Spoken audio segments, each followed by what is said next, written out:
What is going on YouTube? This is Acid Root. So I'm going to review the 2013 album from Rob Zombie, and this album kind of has a lengthy name, but it's called Venomous Rat Regeneration Vendor. Basically, Rob Zombie took 3 years off after dropping his Hellbilly Deluxe 2 album, which was kind of short-winded, had like two brief singles, but it seemed like by this stage, especially by the 2010s forward, Rob Zombie kind of started to truncate kind of his promotion cycle, just because by this stage, I mean, Rob Zombie had been around at least with White Zombie since the 80s, so it had kind of been a while, and the concept of it was his core audience and his hardcore audience was just kind of where it was.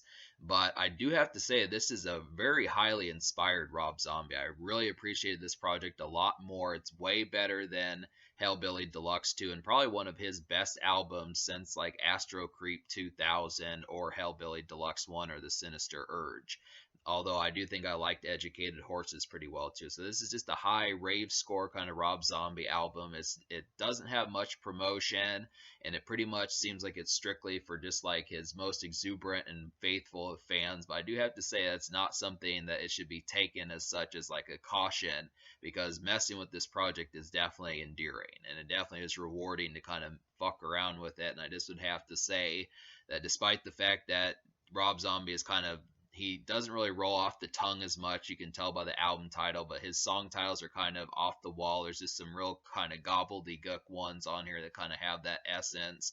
But for what it is, there's a lot of good qualities on here. Rob Zombie has some good night venue music for like a sports bar or like a weekend out, like getting chicken wings, a place like Wingstop, some of those places, a hard rock kind of pub, some places where you get beers and those type venues, just more hard rock cafe type places, some of those type essences. And I just would have to say there's a lot of overall qualities. There's even some backyard party music and outdoor festival music as well. I like the concept that some of this outdoor music, when I normally think of it as like backyard party music, there's actually some stuff like the Woodstock type feeling where the concerts are outdoors and it's kind of around grass and fields and that type stuff, but just kind of in the context of saying that it just has a lot more outdoors based towards it with a lot of people. So there's just some good stuff on here that kind of has that quality.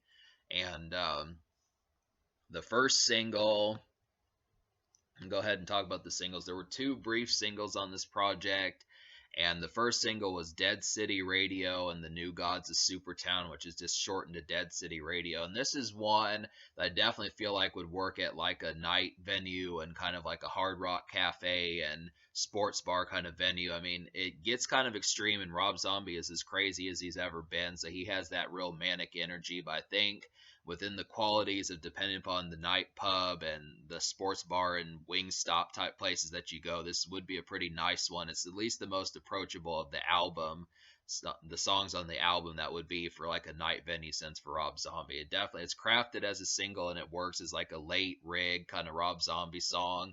It may not have like the overall kind of recitability of like Dragula or Super Beast or some of those, or like some of his ones from the Sinister Urge, but I do feel like it is a quality hit. I really feel like this is just a high octane single. You can't go wrong with it. It really has that kind of venue for just like a more kind of less liberal and more less conservative Wingstop and just places like that where you would hear hard rock music at like a pub or just some overall venue for going out. Doesn't necessarily,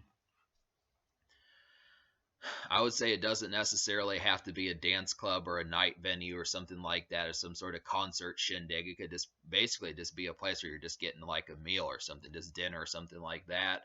The second single, I'm also going to talk about the B-side single, Teenage Nosferatu Pussy, but I'm also going to talk about the second single first, which is We're an American Band.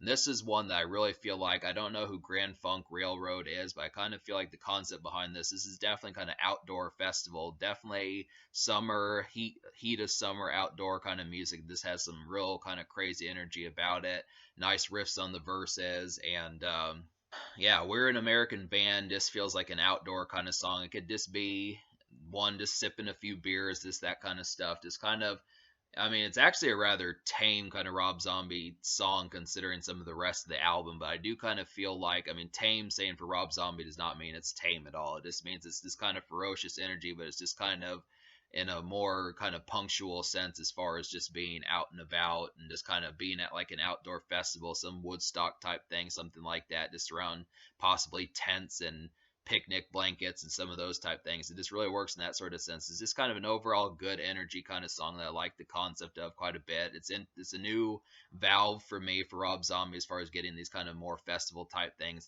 like Ozfest and some of those type things. But so also to talk about Teenage Nosferatu Pussy, that's the B side to Dead City Radio, and this is one that just has like another.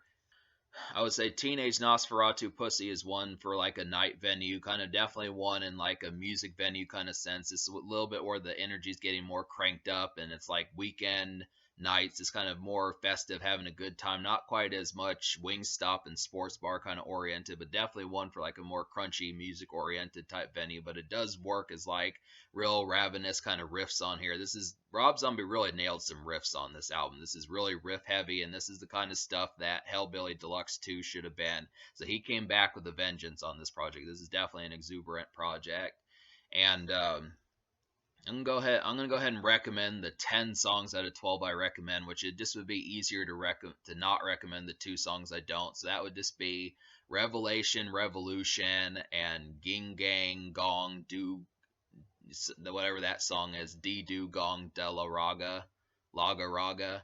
So I don't know where that one kind of came from. I really didn't like the Ging Gang Gong. I didn't really like the Ging Gang Gong song just because it didn't really roll off the tongue, was not that approachable and really kind of affable in a lot of ways. And Revelation, yeah, I just didn't really find the Revelation Revolution riff interesting enough. It just kind of had like the same kind of long, elongated riff on there that just didn't quite come off as much of.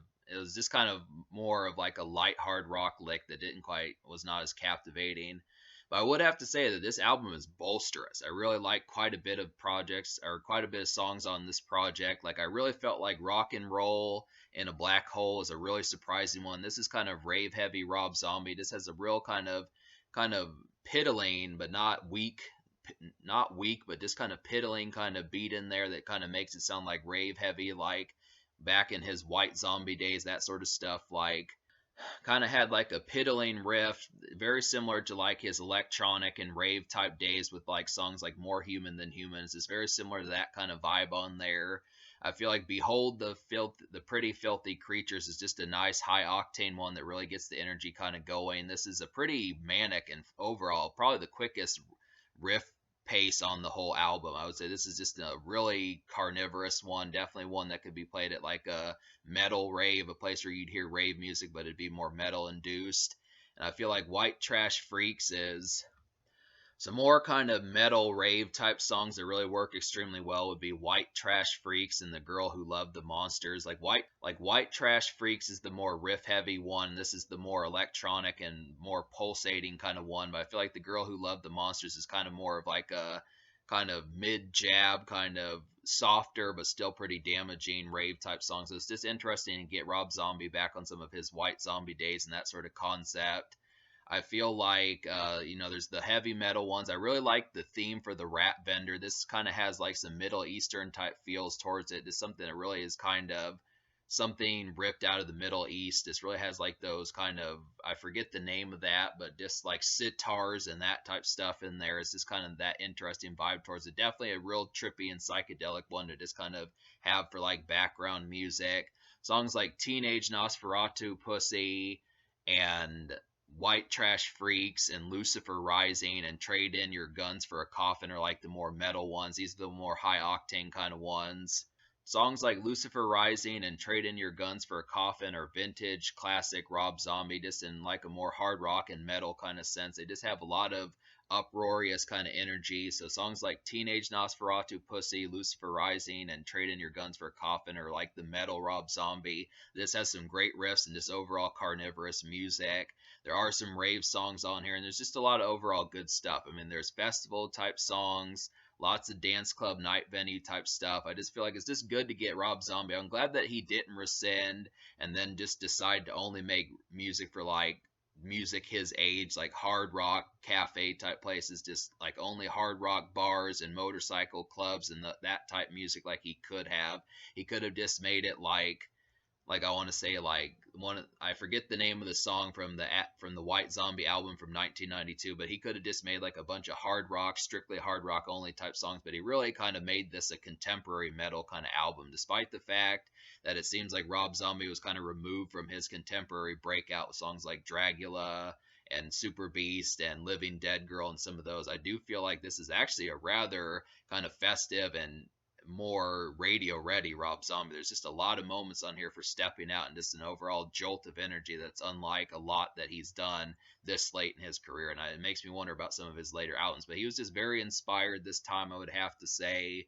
So I'm going to give this album, I'm going to give this Rob Zombie album a 10 out of 10. And the social score, I'll go ahead and give a 9 out of 10 just because there's so many quality cuts on here. I wish that there would have been a little bit more promotion for it. That's about the only real thing, is it's just kind of brief, and it's really kind of assumes that by this stage you know enough about Rob Zombie to just find it yourself as opposed to hearing some of these. It just feels like, at least on my local radio, this is far removed from the Rob Zombie that I would typically hear. Like for the most part, local radio nowadays just plays like Dragula and Living Dead Girl and maybe like some of the stuff off his 2021 album. This is definitely kind of overlooked and forgotten about Rob Zombie that I think deserves like some spins. And it's just too bad that there's not more songs off this album that had promotion, because I would definitely say White Trash Freaks, Lucifer Rising, We're an American Band deserves some plays, and I would even say Dead City Radio needs to come back. There's just an overall lot of these, and even Rock and Roll in a Black Hole is some just overall great kind of night venue energy that's just pulsating,